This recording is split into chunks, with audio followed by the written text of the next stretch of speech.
Well, Andrew, would you like to introduce yourself to our imaginary audience? Well, hello and welcome to my show. My name's Andrew Leavold. I'm the writer, director, co-producer, co-editor, co-scorer, clapperboard operator, whatever you want. Procurer of human flesh for our $700 fake 60s porno Lesbo-A-Go-Go. Excellent, excellent.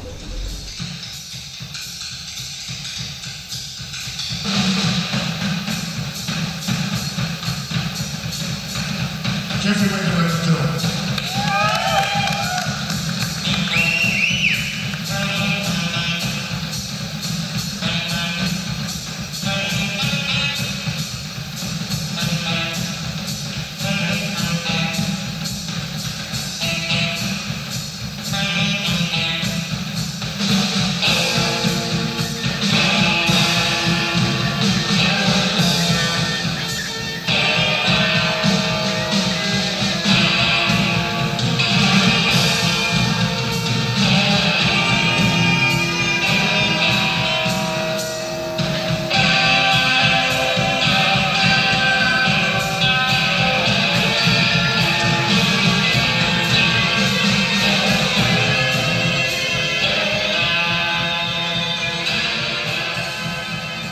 So this film of yours, this fake 60s porn film, Lesbo-A-Go-Go, tell us a little bit about it. Help us imagine this film that we haven't seen.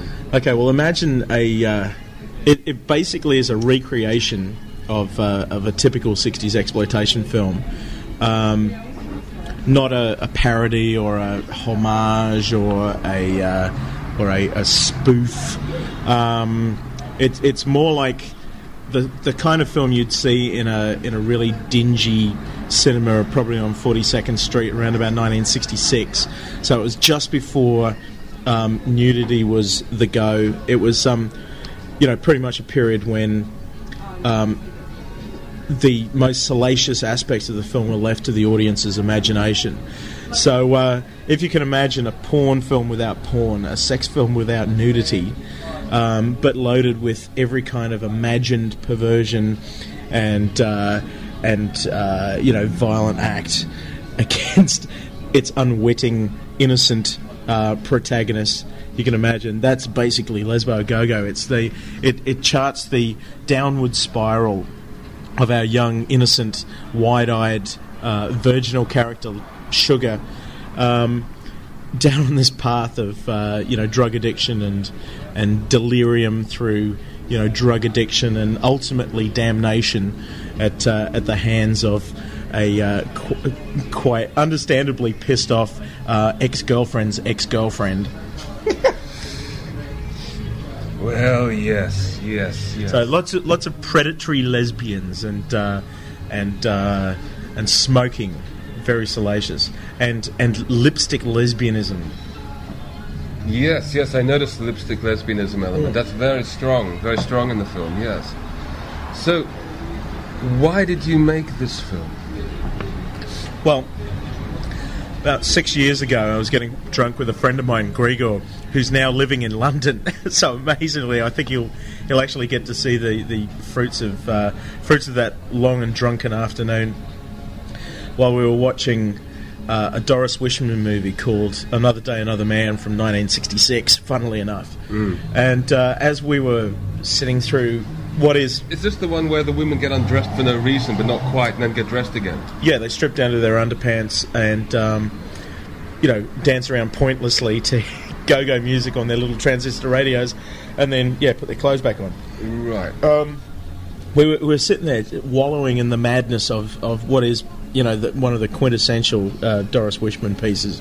If anyone's never seen a Doris Wishman film, seriously, if you can track down a copy of Bad Girls Go to Hell, Nude on the Moon, Keyholes Are for Peeping, Let Me Die a Woman, any of these films, Double Agent 73 or Deadly Weapons, seriously, Doris Wishman's films are some of the most insane exploitation films that you could ever sit through. The fact that they were made by a woman is one thing, but made by a woman who had very little control over the cinematic process and basically made shit up as she went along. They're just... it's like sitting inside a 3-year-old's imagination. All the photos I've seen of her, she looks very happy, though. Oh, she's great. Jonathan Ross did an interview with her for his Incredibly Strange Film show about 12 years ago. And she came across as a slightly cranky but very playful Jewish grandmother. Ah. And she knew that she wasn't making art. It was a living, basically. This wasn't a shock to her, then? No, not at all. Okay. Not at all. And I guess she had that kind of Jewish stoicism about her, where it was all a bit of a laugh, really, ultimately. Because making all these Chesty Morgan films was a bit of a laugh for her. Oh yeah, totally. And the fact that she ended up penniless and didn't see a cent from most of her films. I guess that kind of irked her a little. Oh. But I'm losing the thread of my argument here. You're talking about the long beery afternoon where you... Yeah, long beery... kind of like this long beery afternoon too. But Gregor and I were sitting there watching Another Day, Another Man, and the fact that she would shoot the film from the back of the head of the person who was talking so that she could save money on, dubbing voices in and matching up the lips in post-production. It was just a stroke of genius.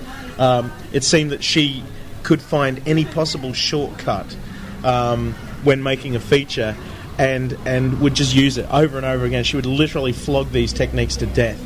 And we kind of looked at each other and thought, we could do this.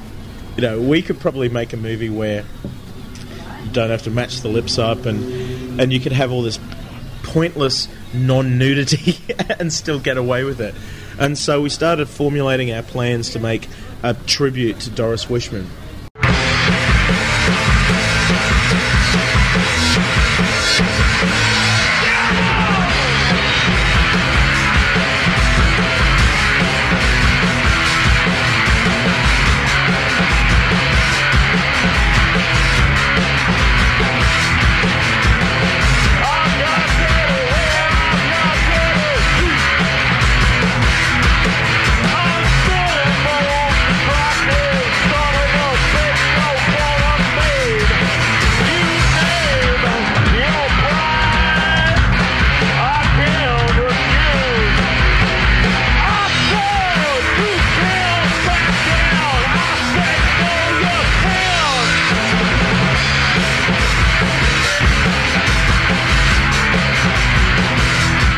We had a couple of false starts over the late 90s, and then eventually someone sat me down and said, you have to make this movie, purely because you should get all these girls that are around you at the moment, walking into the video shop or playing in bands or going to gigs. Video shop where people meet and come. And Trash Video really is a nexus for, the more exhibitionistic of Brisbane's young playthings. They said, why don't you tap into this, hidden resource? And so we started with a digital camera that belonged to the cameraman, and with our first shoot was basically recreating a 60s lesbian club. So we were able to charge... You mean the 60s imagination of imaginary lesbian club called the Furry Oyster. Yeah. And we were... by sheer stroke of arsiness, we're able to charge all our extras $5 to appear in our movie. You put an email call out for people to turn up Absolutely. Dressed as mods for something. Dressed as mods for our first ever film production. And I think we, after paying for beer and pizza that night, we must have made about $200. So on our first shoot, the film was already in profit. Once we actually got productive, there was probably no more than about 12 or 13 shooting days. Right. But they were pretty much guerrilla raids on Toowong Cemetery. Yeah. We did have permission, but they didn't see the script at the time. Right. And didn't realise that we were going to be filming a simulated rape scene up against one of their huge stone columns. Yes. and during a funeral. During a funeral, which amazingly, we even took a couple of bags of potting mix to the cemetery in case we had to dummy up a new grave. But amazingly, we found a new grave. It probably would have been no more than about 2 weeks old. Right. In one of the oldest parts of the cemetery as well. Fantastic. There was a little wooden cross just for you. On the top, and I thought, this is nice, but you can see the name on the cross. So I picked the cross out of the ground, turned it around, stuck it back into the earth. The entire cast and crew on that shoot let out this collective. They all thought they were going to hell.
So you took your little old film down to the Melbourne Underground Film Festival, better known as MUF. Yeah. And how did it go down there? I think we divided the audience down the middle, which seems to be an ongoing pattern for most of our public screenings. When we do a film club screening or we do a screening for our friends, people know exactly what to expect. Because you have your own film club from the shop, Trash Video. Yeah. And people basically know what we're about. But when you go in cold, like we did at Melbourne Underground Film Festival, or in our Adelaide screenings, where a lot of people weren't necessarily going along to Lesbo, they were going along to see some other Adelaide short films. When you're in a situation like that, it tends to divide the audience right down the middle. Half of the audience get the joke, if there is a joke to be got, or they get the point at least. Right. And the other half of the audience take the film entirely on face value and seem to be mortified by the sexual politics and by the really, in someone else's words, the ugly sexual tension all the way through the film. Right. Which I think is ugly sexual tension. Which I think is mission accomplished as far as I'm concerned, because if you're able to evoke a reaction in your audience one way or the other, at least you've touched someone. Yes, you've gone out to touch all these people. And often. Yes. But I think the greatest thing that you could ever do is force your audience to make a decision one way or the other, whether they're with you or whether they're against you. Yeah. And if you have an audience walking out of a film saying, it was all right, then what's the point, really? You've diverted them for 50 minutes, and they walk out no better or no worse than they were when they walked in.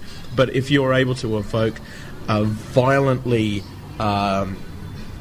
polar response, like we did at MUF, then I think seriously, then my work is done. And we had people walking up to us saying that was just repellent. It was repulsive, repugnant. So what did they come to the Melbourne Underground Film Festival to see? Something pretty and nice and sweet and life-affirming? Well, maybe they thought from the title that it was going to be some kind of kitschy, sort of Peaches-esque kind of, sex romp. Sort of a sunny view of lipstick lesbianism. Absolutely, yeah. Right. Or just some kind of, nudge, nudge, wink, wink. Aren't we clever taking the piss out of the 60s kind of thing, with our beehive fucking wigs and mini skirts and lots of, you know, bullshit acid visuals. We actually went to the heart of 60s exploitation and tried to make a film that disturbed, and people were genuinely disturbed, and someone actually came up and said that I was the devil, which I thought was brilliant. Fabulous. The other half of the audience said, well, I could see what you were doing and I really liked it. And like I said, you know, if you can force a reaction. Did anybody comment on the 30-minute massive downhill psychedelic romp of all the party scenes and scenes of vile and vicious? Well, no, they weren't specific. I mean, there was one girl who walked out of the Adelaide screening and said, that film was horrible. And I happened to be standing next to the DJ booth and said, well, which part? She said, oh, all of it. So obviously from the first simulated rape scene in the grave. That's why while he's wearing her underwear. Yes, and being dragged off by mobsters. And being dragged off by mobsters to his gangland-style execution. In her underwear, yes. In her underwear, with a couple of oranges down his top. And, yes. And I think the moment when the gangsters step on the orange and squash the orange, yes. and it goes back into its shape but in slow motion, I think that's just a beautiful moment. A beautiful moment, yes. Will live in Australian cinema history to be eulogised by generations to come. Jesus will weep. The shot of the orange in their films. Yeah, fruitsploitation. Yeah. I tell you. Yeah. Righty, Andrew, well, do you have one... We need more beer. We've run out. Do you have a final kind of message to the people of London, or wherever this? Yeah, just wash. Yeah, just wash yourself. All right. Good enough. Good enough. Okay. Well, catch Lesbo-A-Go-Go not coming to an obvious cinema near you, but it will be shown nonetheless. So stay alert. Oh, this is Andrew and the anonymous interviewer signing off from Brisbane. Bye, y'all. Bye, lots.